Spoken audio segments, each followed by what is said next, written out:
વિસાવદર પત્રકાર એકતા પરિષદ દ્વારા મામલતદારને આવેદનપત્ર આપવામાં આવ્યું છે. ગઈકાલે વિસાવદર નગરપાલિકાના ચીફ ઓફિસર દ્વારા એક પત્રકાર પર તીક્ષ્ણ હથિયારથી હુમલો કરવાનો પ્રયાસ થયો હોવાનો આક્ષેપ છે.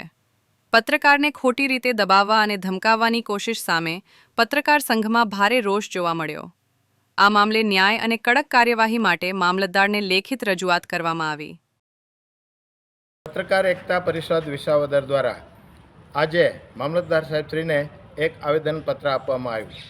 આ આવેદનપત્ર અમારા પત્રકાર એકતા પરિષદના સભ્ય કેયુર અભાણીને ગઈકાલે એટલે કે 4 તારીખે એક સંદર્ભની અંદર કંઈ માહિતીના સંદર્ભમાં ચીફ ઓફિસરની પાસે એની ચેમ્બરની અંદર રજૂઆત કરવા માટે જાય છે ત્યારે ચીફ ઓફિસર દ્વારા પત્રકારની સાથે મિસબિહેવ કરવામાં આવી, એની સાથે અણસાચું વર્તન કરવામાં આવ્યું અને એને જાનથી મારી નાખવાની ધમકી પણ આપવામાં આવેલી છે.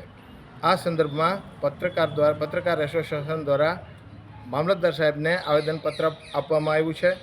કલેક્ટરશ્રીને, મુખ્યમંત્રીશ્રીને અને લાગતા વળગતા અધિકારી અને પદાધિકારીઓને આ આવેદનપત્ર રજૂ કરવામાં આવશે અને પત્રકાર એકતા પરિષદ આ અંગે જે તે અધિકારી ઉપર જલદમાં જલદ પગલાં લેવાય એ માટેના કાર્યવાહી જે છે એને ચાલુ કરવામાં આવી દીધેલી છે.